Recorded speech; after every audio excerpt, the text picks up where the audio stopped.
Una sa lahat, barko ng Philippine Coast Guard sa West Philippine Sea, tinutukan ng military-grade na laser beam ng Chinese Coast Guard. Dahil dyan, mga crew ng Pilipinas panandali ang nabulag. Pagkatapos niyan, hindi pa sila tinantanan ng China at binuntutan sa ating mismong teritoryo. Department of National Defense at Armed Forces of the Philippines pumalag. The act committed by the Coast Guard of China is offensive and unsafe.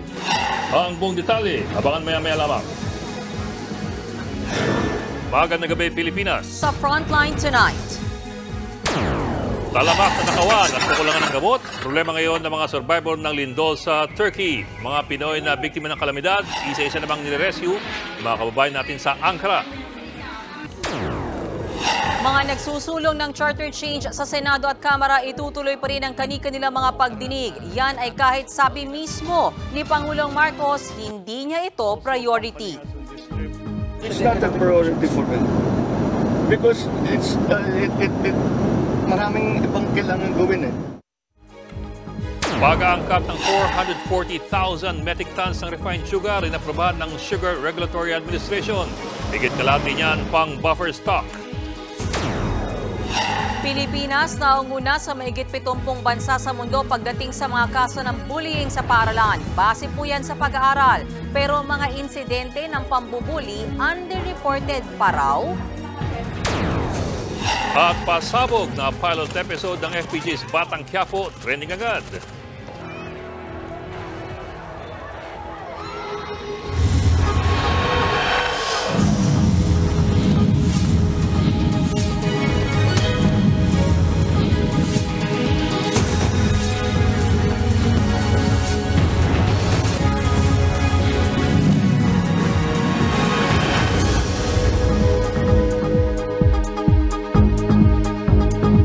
Isa na namang insidente ng pangharas ng China sa West Philippine Sea. Tinutukan ng laser ng Chinese Coast Guard ang Philippine Coast Guard dahilan para panandaliang mabulag ang crew ng PCG. Ang ginawang yan ng China, pinalagaan ng Department of National Defense at ng Armed Forces of the Philippines. The Secretary of National Defense has already declared or said that the act committed by the Coast Guard of China is offensive and unsafe. I think it is time for the Chinese government to restrain its forces so that it does not commit any provocative act that will endanger the lives of people.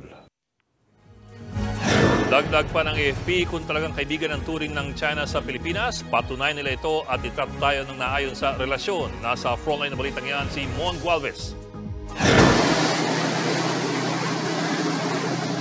Sa videong ito ng Philippine Coast Guard noong February 6, nakunan ng mga sakay ng BRP Malapascua ang isang barko na may maliit na ilaw na kulay berde. Pero makalipas lamang ilang segundo, ang maliit na berdeng ilaw, laser light na palang ipinagtututok sa BRP Malapascua. Papunta sa Ayungin Shoal ang BRP Malapascua nung araw na to para maghatid ng supply sa BRP Sierra Madre na nagsisilbing garrison ng Philippine Navy sa lugar.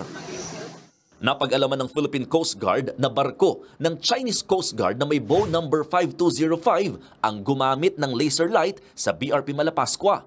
At hindi pala natapos sa paggamit ng laser light ang engkwentro ng dalawang vessel. Patuloy po yung tinatawag nating pag-shadow nila at pagsunod. At definitely po ay piniprevent po yung ating mga marino, yung ating mga crew, tsaka yung ating barko na makapag-escort sa ating mga kasama sa Philippine Navy. Hindi maganda kasi kailangan natin yung resupply mission maging doon sa ibang mga areas na meron tayo. At karapatan natin yon at kailangan natin gawin. At tayo naman ay magpapatuloy lang din base na po sa directive ng ating Pangulo. Ito raw ang unang beses na nakaranas ng ganitong pamamaraan ng pambubuli ang Philippine Coast Guard mula sa kanilang Chinese counterpart. Tingin ng PCG, isang military-grade laser beam ang ginamit ng Chinese Coast Guard na maaaring makabulag kung tatama diretsyo sa mata ng tao. Kung sakaling ma-establish na ginamitan tayo ng military-grade laser beam, ay hindi po ito maganda. Dahil po talaga pong halimbawa may effect sa ating mga tao, lalo na nasa bridge kung nasaan nandun yung brain ng barko at pagpapatakbo at na maaring ilagay dito sa panganib yung ating mga tauhan. Dahil sa insidente, napilitan ng BRP Malapascua na i-abort o wag nang tumuloy sa kanilang rotation and resupply o RORE mission sa BRP Sierra Madre. Sa halip, dumiretso ito sa susunod itong hatiran ng supplies sa BRP Teresa Magbanua na nasa Kalayaan Island sa Palawan. Wala pang bagong petsa para sa panibagong RORE mission sa BRP Sierra Madre. Suportado naman ni Professor Richard Heydarian ang pagsisiwalat ng Philippine Coast Guard sa insidente. We should have done this even way earlier. If you have any images that shows clearly, no, na hinaaras talaga tayo at binubuli tayo sa West Philippine Sea, ilabas mo yan, di ba? Para wala ng plausible deniability yung kabila, para wala ng denial, no? Para alam natin na ano yung katotohanan talaga on the ground.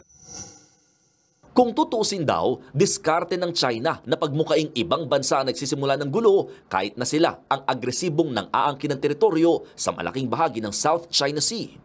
Huwag tayong magpag-gaslight, no, na bine-blame pa ang Pilipinas na tayo nagpo-provoke ng tensions. Clearly we see the bullying and the tensions is not coming from the Philippine side.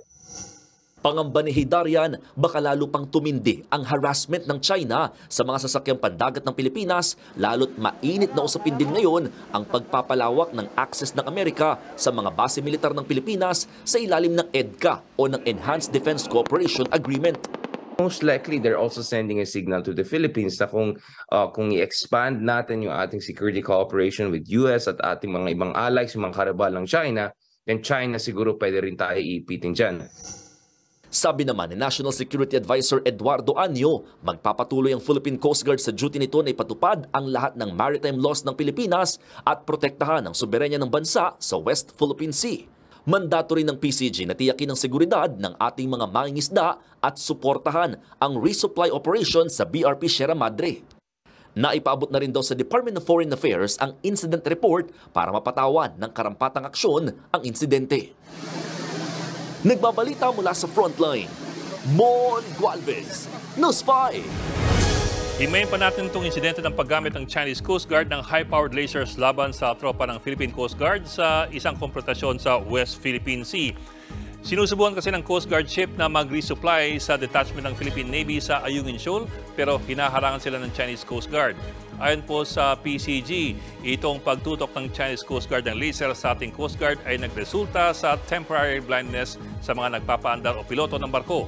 Mahalaga po itong pangyayari dahil sa dalawang bagay. Una, sadyang may panganib ang paggamit itong high-powered laser laban sa mga tao.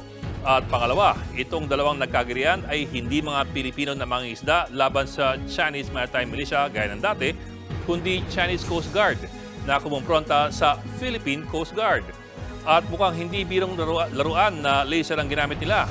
Ang sabi po ng Philippine Coast Guard, military-grade laser ang ginamit ng Chinese para bulagin pansamantala mga Pinoy crewmen. Kita naman po ninyo sa mga litrato na malayo man ang barko, abot pa rin ang laser. Hindi po malinaw kung nangaasar lamang ang Chinese Coast Guard pero malinaw na may panganib ito. Ayon po sa US Occupational Safety and Health Administration, ang maling paggamit ng laser ay magreresulta sa tissue damage sa mata o kahit sa balat. Depende po sa lakas ng power ng laser at anong klaseng laser po ito. Katunayan, krimen sa Amerika ang pag-ilaw ng mga laser sa mga dumarang eroplano at mga helikopter, lalo na po sa gabi. Pag mabulag kasi ang piloto, may panganib na bumagsak ang eroplano at marami ang maperwisyo. Bagamat tinuturing na laruan ng marami, hindi po laro-laro lamang itong laser. Pero marami namang klase ng laser at ang iba ay hindi ganun kadelikado. Ang pinakamababa po ay ang Class 1 na walang direktang dulot na panganib.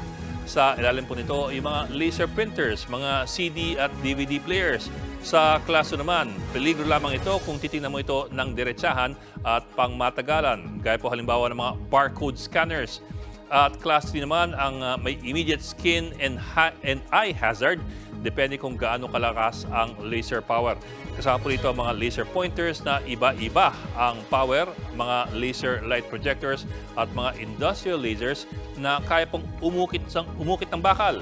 At sa Class 4, ang pinakadelikado, immediate skin and eye hazard ang mga laser dito. At maaari pong maging fire hazard pa. Ayon sa Laser Institute of America, ang maling paggamit ng mga laser ay maaari pong makasira ng iyong fovea o yung gitna ng retina ng iyong mata. Maaari po itong magdulot ng long-term visual loss or blindness. Pero sabi nga natin, ang daming klaseng laser devices at ang iba pa ay mga laro lamang. Paano natin malalaman kung ano ang delikado at anong hindi? Ayon po sa American Academy of Ophthalmology, ang laser na may button batteries lamang ay malamang less than 5 milliwatts lamang. Ibig pong sabihin, delikado lamang ito pag direktang itutok sa inyong mga mata. Nagkalat po mga ganyang laruan, kaya po kailangan bantayan ng mga bata at pati ng mga matatanda. Pero ang mga laser na may rechargeable batteries o may AA o AAA, maaaring peligroso dahil higit 5 milliwatts na po yan.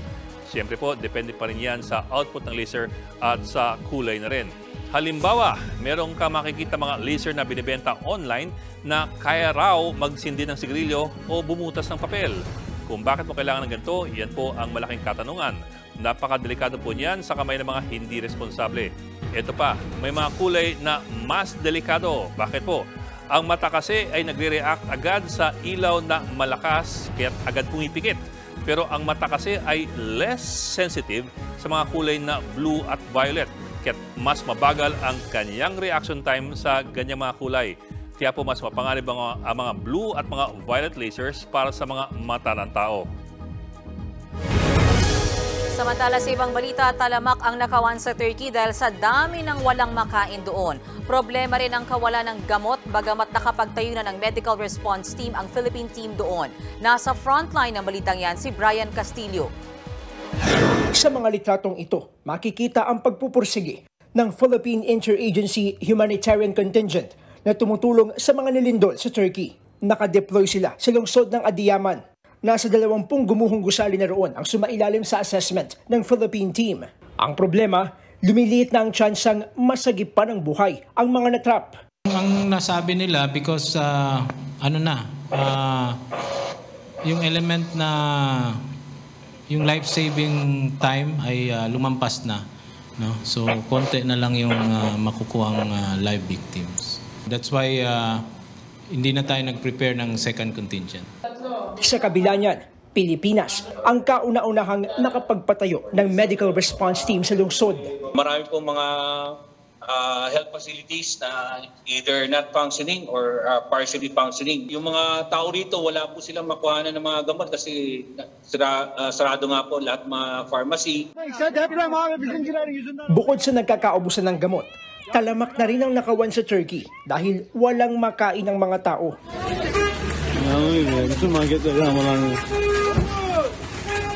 Desperado na sila, kaya nililimas ang mga paninda sa mga tindahan. May ilang pati gadgets at mamahaling appliances ay ninakaw. Nagpakalat na ng mga pulis at sundalo ang gobyerno ng Turkey, pero hirap pa rin silang pigilan ang mga nakawan.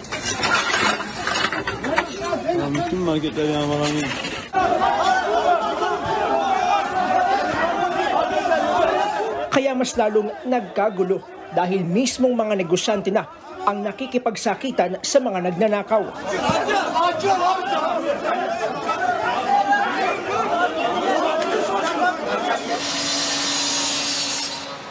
Iniimbestigahan na rin ng mga otoridad sa Turkey kung bakit ganun na lang kalaki ang iniwang pinsala ng lindol. Kabilang sa mga sisilipin ang mga contractors at property developers ng mga gumuhong gusali. Meron na ngang ilang inaresto. Habang tumatagal, mas lalo raw humihirap ang sitwasyon doon.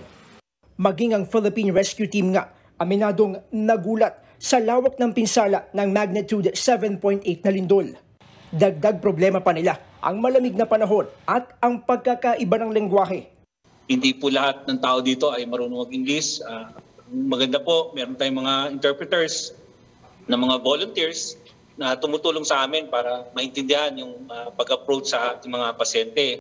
Sa kabila ng mga hamon sa ating rescuers, tinitiyak nilang hindi nila susukuan ang kanilang misyon kahit pa lumalabong makuha pang buhay ang mga natrap na residente.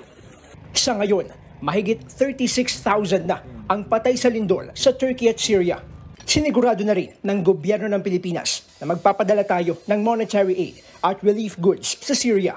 Nagbabalita mula sa frontline, Brian Castillo, News 5. Hindi naman nag-atubili ang mga Pilipino sa ibang panig ng Turkey na tulungan ang mga kababayang nakabase sa mga lugar na niyanig ng magnitude 7.8 na lindol.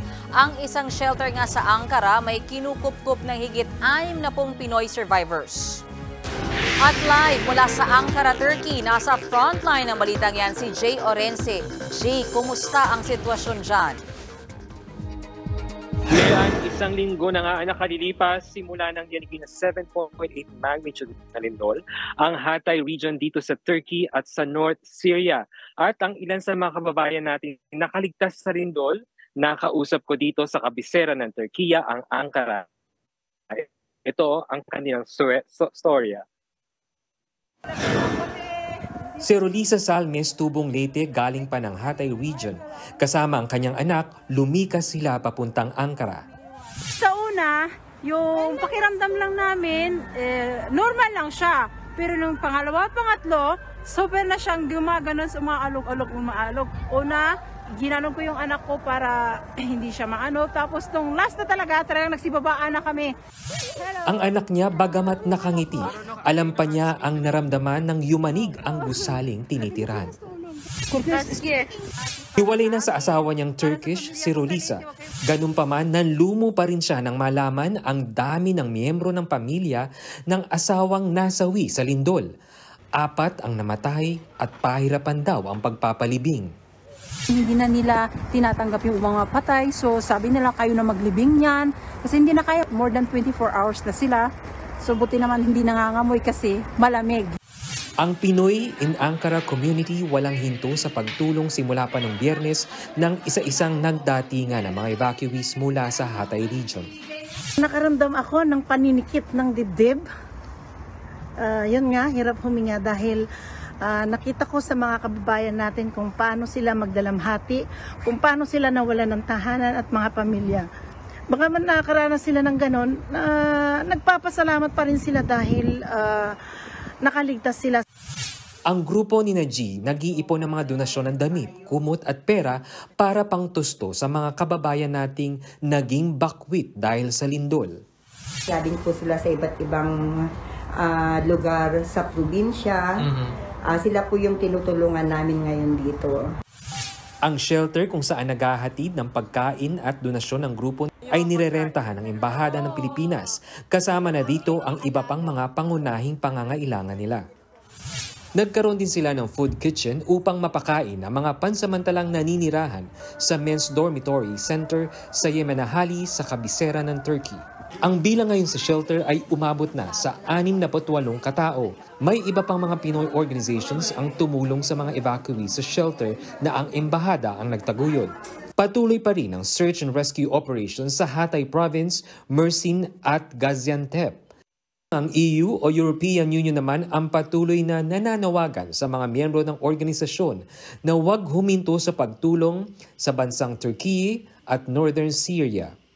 Ito rin ang panawagan sa UN General Assembly ni US Ambassador to the UN na si Linda Thomas-Greenfield. Pero pahirapan pa rin ang pagpasok ng mga international aid sa Northern Syria dahil na rin sa di pa natatapos na civil war. Habang ang World Health Organization ay naghihintay lang ng go signal para makapasok sa rebel-held areas ng Syria para makapagbigay ng tulong sa mga biktima. Nasa mahigit 29,000 na ang nasawi sa Turkey at aabot naman sa lagpas 5,000 sa bahagi ng Syria. 2 Filipino na ang namatay at 4 ang hindi pa nahahanap.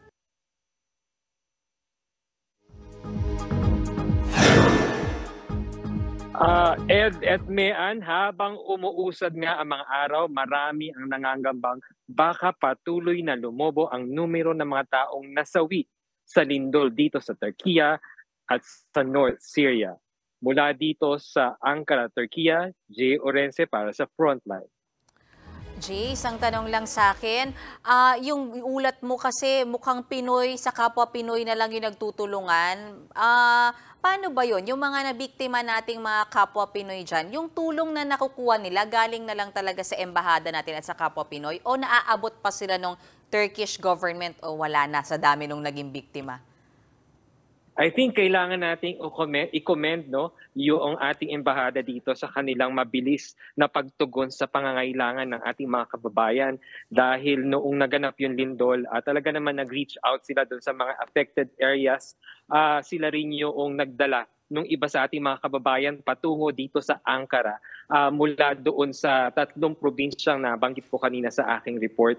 At ang ating mga kababayan din dito sa paligid ng Turkey at talaga namang buong puso sila nagbibigay ng kanilang tulong. Nasaksihan ko yung pag-iipon nila ng damit, pagluluto nila at hanggang ngayon no, talagang nagkakalap sila ng mga tulong maaaring maibigay nila doon sa mga nawalan na ng damit, halos walang naidala dito sa Ankara dahil nga sa dali-dali silang lumikas.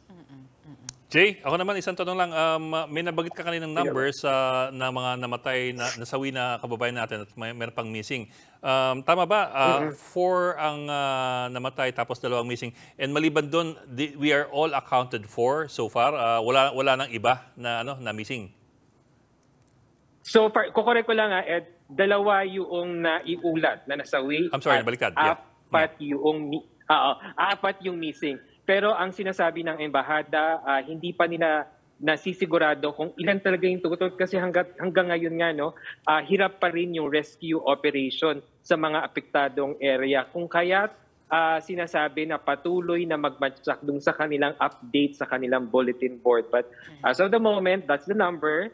2 ang nasawi at 4 ang missing pa rin up until now. Alright, maraming salamat Jay Orense live mula sa Ankara, Turkey at ingat kayo dyan. Susunod, kahit mismong si Pangulong Bongbong Marcos na nagsabing hindi niya prioridad ang charter change, ilang mambabatas, desidido pa rin ituloy ito. Pag-aangkat ng mahigit 400,000 metric tons ng puting asukal ngayong taon, aprobado na ng Sugar Regulatory Administration. At daan-daang Pinoy fans pinakilig sa Valentine's show ng American cover band na Boys Avenue sa Smart Araneta Coliseum.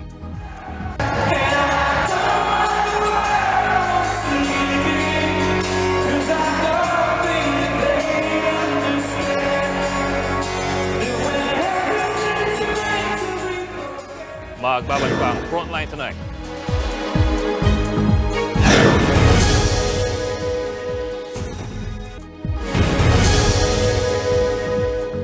Wala raw sa prioridad ni Pangulong Bongbong Marcos ang pag-amyenda sa Saligang Batas. Sa kabila po niya, nanindigan ng ilang mambabatas sa Senado at Kamara na tuloy ang kanilang mga pagdinig at konsultasyon sa sinusulong na charter change. Nasa Frontline balitang yan, Myra Enriquez. Mismong si Pangulong Bongbong Marcos na ang nagsabing hindi prioridad ng kanyang administrasyon ang charter change o ang pag-amyenda sa 1987 Constitution. Yan ay kahit alam ng Pangulo na minsay nagiging sagabal sa investors ang ilang probisyon nito. But it's not a priority for them because maraming ibang kailangan gawin There's so many other things that we need to do first. We can still do, we can achieve, makukuha naman natin yung gusto natin, but within the present constitutional, the way the Constitution is written. Isa sa pangunahing isinusulong ng mga mambabatas ang pagluluwag sa economic provisions ng Saligang Batas para mas buksan sa foreign investors ang pangangasiwa sa mga public utilities, media, educational institutions at natural resources ng Pilipinas. Para kay House Committee on Constitutional Amendments Chairman Rufus Rodriguez, bagamat nirirespeto raw nila ang opinyon ng Pangulo, nanindigan silang ipagpapatuloy ang isinasagawang public consultation tungkol sa charter change. Katunayan, sa ginanap na consultation sa Cagayan de Oro, may rekomendasyong amyendahan ng Saligang Batas lalo na ang mga probisyong humaharang sa pagpasok ng foreign capital sa bansa. Kanina naman, sa Iloilo ginanap ang public consultation. Mismong si Leyte 4th District Representative Richard Gomez na naghain ng Constitutional Convention sa pag-amyenda ng konstitusyon, sumama para manghimok. The 1987 Constitution of the Republic of the Philippines is a landmark achievement for all of us Filipinos. It is our biggest reminder that we can change, that we can make change happen, and that we are not afraid of change. Tingin ni political science Professor Jean Encinas Franco, malamig sa charter change ang Pangulo dahil wala siyang nakikitang pakinabang kung isusulong niya ito. Sinabi niya na ito nung kampanya pa, no, na ayaw niyang maging agenda yung pagbabago ng konstitusyon. There's nothing in it for the administration to gain, di ba? Hindi na siya tatakbo after his term, di ba? So, people who will gain from changes in the political system are those that are eyeing higher posts, no, after Marcos Jr.'s term. Bukod sa economic provisions, tinitignan ding amyendahan ng mga mambabatas ang term limits. Gusto nilang pahabain ang pagsisilbi ng Pangulo at Bise mula sa kasalukuyang one-term limit na nagtatagal ng 6 na taon nang walang re-election. Isinusulong na gawing 5 taon ang bawat termino at payagang tumakbo sila ulit para sa isa pang termino.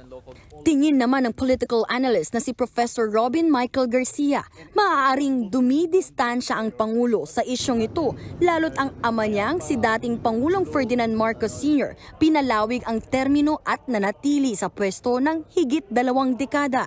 It is a very, very contentious political issue to revise the term limit, especially that he's a Marcos. They're trying as well to limit potential legitimacy backlash on the president. A lot of the people who might oppose the president may perhaps use this against them, and draw up negative nostalgia from the previous Marcos presidency.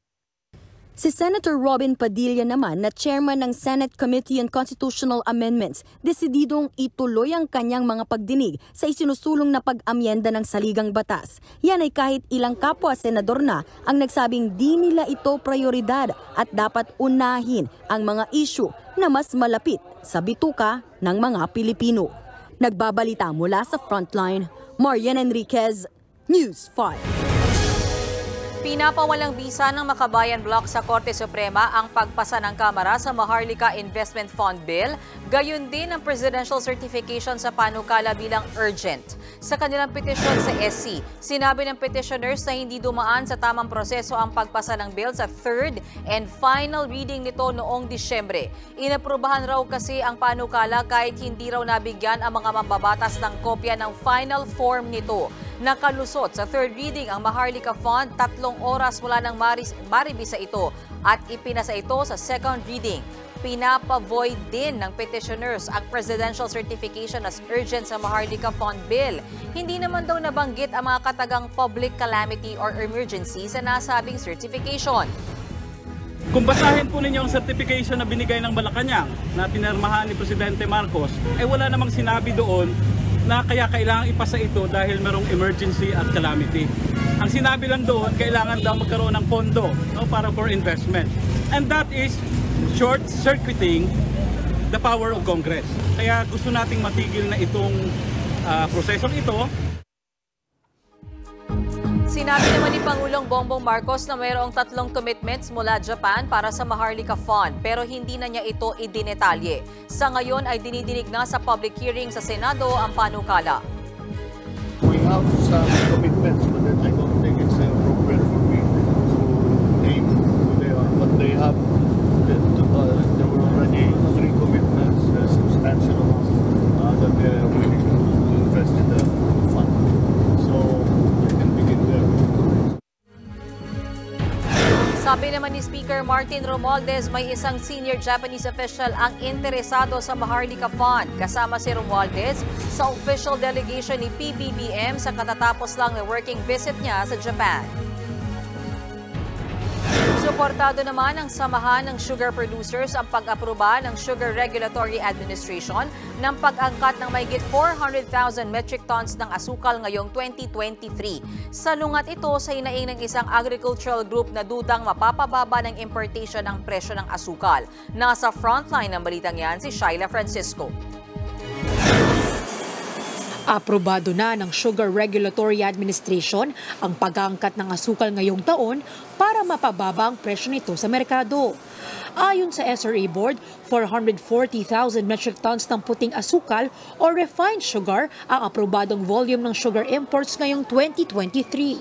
200,000 metric tons ang ilalaan sa consumers, habang mas malaki ang para sa buffer stock. May volume itong 240,000 metric tons. We have to also understand yung plight ng majority ng Pilipino na consumer po. So, yan. So the farmers actually, hindi isang-ayon yung farmers sa retail price natin ngayon na ganun kataas. Kasi alam naman ng farmers that high retail price will bring about to situations like this na matatamaan din kami in the end. Sa ngayon ay hindi pa inilalabas ng Malacanang ang opisyal na documentation at publication para sa aprobadong sugar import plan. Sa latest monitoring ng Department of Agriculture, 80 hanggang 95 pesos ang kada kilo ng washed brown sugar, habang 87 hanggang 110 pesos naman ang kada kilo ng refined o puting asukal. The idea is to keep the price at 80 to 85. Yun yung but yung 80 to 85 kasi na retail is an average na of both local and imported. Pabor naman ang United Sugar Producers Federation sa importation at sa paglalaan ng volume para sa reserba o buffer stock. This assures the market that there is ample supply kahit wala ng sugar milling tapos na yung harvest. So hindi magpapanik yung mga trader na makaubusan. This order to import will stop the speculation. Puro speculation na ito po ang taas na presyo not related sa stocks. Pero ang samahang industriya ng agrikultura nangangamba. Baka hindi naman daw kasi mapababa ng pag-aangkat ang presyo ng asukal dahil baka hindi naman daw dumiretso sa consumers ang nakalaan para sa kanila. Mapapala tayo kasi yung objective ng importation, which is to a lower retail price, wag mo siya nag-manifest. Ano ba ang mechanism nila para ma-ensure na yung i-import mo talagang doon sa sinasabing lugar niya mapupunta. There is no mechanism. Gihit pa ng Sinag, ang local producers din daw ang pinakamatatamaan ng pag-aangkat. Noong nakaraang taon ay naudlot ang pag-aangkat sana ng 300,000 metric tons ng asukal dahil unauthorized o hindi raw pinayagan ni Pangulong Bongbong Marcos ang order. Kalaunan ay inaprobahan ng Pangulo na umupo rin bilang DA Secretary ang importation ng 150,000 metric tons ng asukal. Nagbabalita mula sa Frontline, Shaila Francisco, News 5. Isinantabi ng Philippine Army ang anggulong nakadroga o lasing ang sundalong suspect sa mass shooting sa kanilang kampo sa Cagayan de Oro City noong Sabado. Ang sabi ng AFP, base po sa inisyal na investigasyon ng PNP SOCO, ay hindi gumamit ng droga at hindi rin lasing ang suspect na si Private John Mark Villabito nang mamaril sa Camp Evangelista. Hinintay pa raw nila ang investigasyon ng binuong Board of Inquiry. Yan ay para matukoy kung may babaguhin ba sa recruitment process ng militar para hindi na maulit ang insidente. Alauna ng madaling araw noong Sabado ng pagbabarilin ni Villabito ang mga natutulog niyang kabaro. Lumipat pa siya sa ibang barracks pero doon na siya napatay ng kapwa sundalo. 5 nasawi sa mass shooting kabilang ang gunman. Magbibigay ng tulong pinansyal ang Philippine Army sa pamilya ng mga naulila. Susunod, Pilipinas, numero 1 sa mga bansang maraming insidente ng pambubuli sa mga eskwelahan base sa isang pag-aaral. Ilang opisyal ng Flex Fuel Petroleum, kabilang ang dating chairman of the board ng kumpanya na si Luis Manzano, pinapasapina ng NBI kaugnay ng reklamong estafa. At maaksyong pilot episode ng FPJ's Batang Quiapo, trending agad. Tutok lang mga kapatid dito sa Frontline Tonight.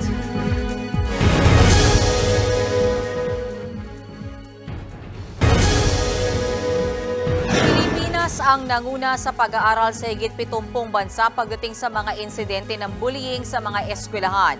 Sa lagay na yan, hindi pa raw lahat ng insidente ng bullying sa bansa ay nare-report. Narito ang aking ulat.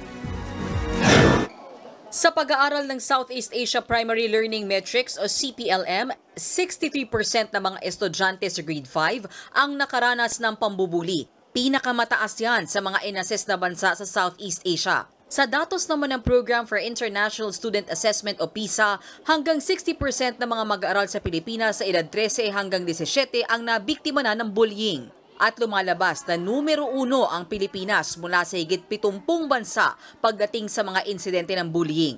Ipinresenta ang mga datos na ito sa pagdinig kanina ng Senate Committee on Basic Education. Ang mga datos, labis na ikinabahala ng mga senador lalo't may epekto sa pagkatuto ng mga bata ang dinadanas sila sa loob ng paaralan. Bullying creates an environment of fear among our students.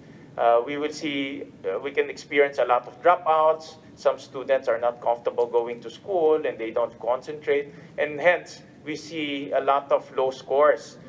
Sabi naman ng DepEd mula nang maisabatas ang Anti-Bullying Act noong 2013, parami ng parami ang mga naisusumbong na insidente ng pambubuli. Pinakamarami noong school year 2018 to 2019 kung saan nakapagtala ang DepEd ng higit 21,000 cases. Bigla naman itong bumaba noong school year 2019 to 2020 kung kailan pumutok ang COVID-19 pandemic. Pero paniwala ni Senator Gatchalian, marami pang biktima ng bullying ang hindi nagre-report dahil sa takot na lalong mabuli. Kung pagbabasehan din daw ang mga numero ng mga pag-aaral sa labas ng bansa, napakalayo ng datos ng DepEd. There's massive underreporting happening at the school level.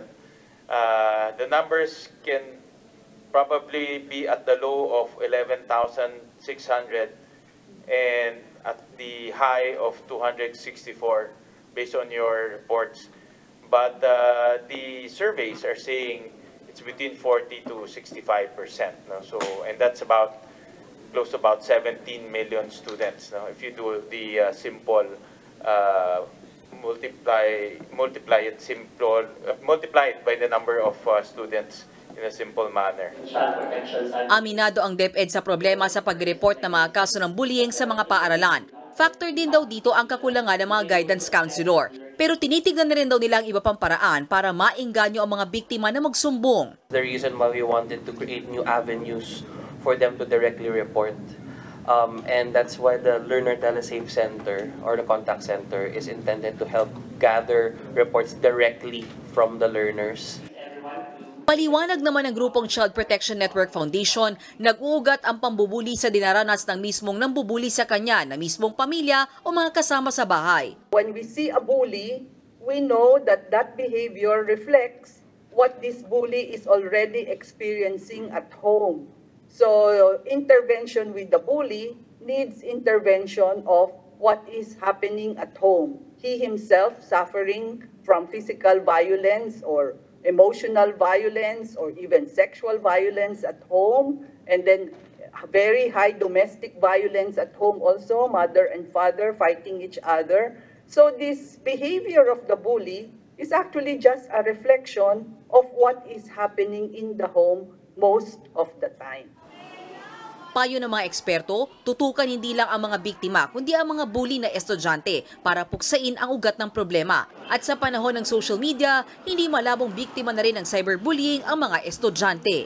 You can bully anytime, anywhere with the cell phone. So and now, sabi nga ni Senator Padilla, 95% of teenagers have a cell phone. And that created a whole new world for cyberbullying. No? Sa Miyerkules nakatakdang buksan sa publiko ang burol ng ibaong batikang manunulat at aktivistang si Luwalhati Bautista. Kinumpir po yan mismo ng kanyang pamilya. Sa St. Peter's Chapel sa Commonwealth Avenue sa Quezon City nakaburol ang labi ng manunulat. Ngayon ang unang araw ng kanyang burol pero para lamang muna ito sa kanyang mga kamag-anak at kaibigan. Nakataktang ilibing si Bautista sa Biyernes, February 17 sa Holy Cross Memorial Park sa Novaliches ayon sa kanyang pamilya. Pumanaw sa edad na 77 si Bautista nitong Sabado. Kilala si Bautista sa kanyang mga sikat na nobela gaya po ng Dekada 70, Bata-Bata, Paano Ka Ginawa at Gapo.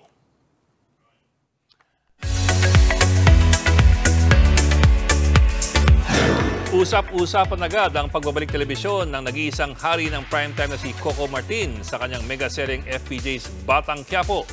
Ang pilot episode nga nito, nag-top trending topic agad sa Twitter.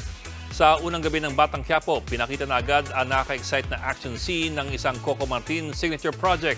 Dito rin pinakilala ang tagapagtanggol ng serye na si Tanggol Dimagiba na siyang ginagampanan ni Coco. Ayon sa aktor, marami pa raw dapat abangan sa kanyang karakter at sa palabas. Si Tanggol ay isang ordinaryong tao na nire-represent ang lahat ng mga Pilipino. Yung pakikipagsapalaran niya kung paano mabuhay sa araw-araw, lalo na ngayon sa kahirapan na pinagdadaanan ng ating bansa ng buong mundo. Ito yung kwento ni Tanggol kung paano niya lalabanan at paano siya aahon, magpupursige at babangon sa lahat ng mga pagsubok. Trending agad ngayong gabi ang pilot episode ng FPJ's Batang Quiapo. Sa pamamagitan ulit ng interactive data listening tool na Sprinkler, pulsuhan natin ang netizens. Sa nakalipas lamang po na 24 na oras, ay nasa mahigit 194 million na po ang overall approval reach ng Batang Quiapo. Ganyan po katindi ang visibility online sa pilot episode ng Batang Quiapo. Mahigit 140 million naman po ang naka-appreciate sa pilot episode na yan. Lagpas naman po sa 50 million ang nakiselebrate sa pagbabalik ng hari ng primetime na si Coco Martin. Marami rin po ang napasmile. At nandyan din po ang napadasal, may strength, love at cry emotions din po online para sa pilot episode ng Batang Quiapo.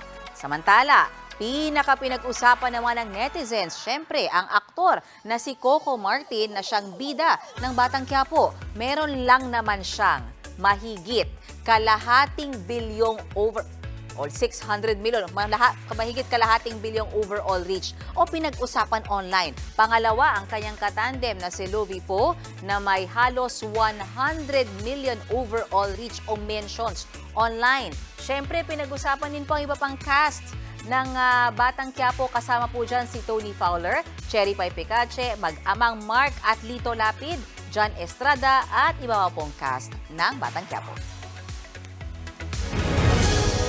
Abangan mamaya, mahigit 30 couple sabay-sabay nag-I do sa Cavite City. Kabilang sa kanila ang pares na pinatutunayang age does not matter. Tuloy-tuloy lang ang balitaan dito sa Frontline Tonight.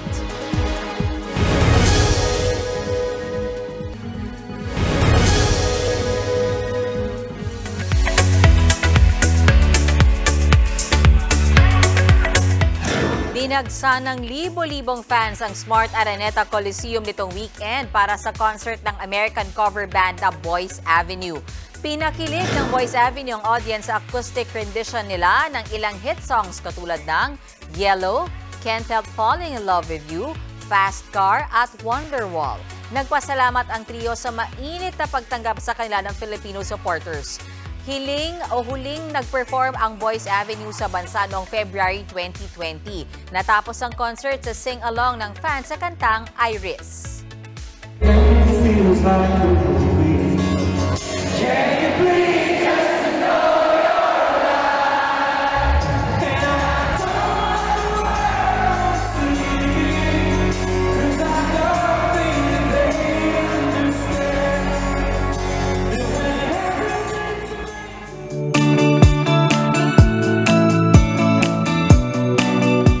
Para naman sa ating pabaong pampagood night, sabay-sabay nag-I do ang 32 pares sa Cavite. Oy, with a twist ang mass wedding dahil ang bouquet ng mga bride, gulay. Ito po ang kauna ng Garden Mass Wedding ng Cavite LGU matapos ang pandemya. Makukulay at healthy gulay ang hawak ng mga bride habang lumalakad kasama ang kanilang groom. Pagiging practical na rin daw yan, lalo't mahal ang gulay. Kabilang sa may kinasalang couple na pinatunayang age doesn't matter. Newlywed ang 28-year-old na babae at husband niyang 62 taong gulang. Nagkakilala raw ang dalawa sa pangolekta ng basura. Kasi nung nabiyudo ako, namatay ang asawa ko, ang anak ko talaga, 2 elementary, 4 na high school.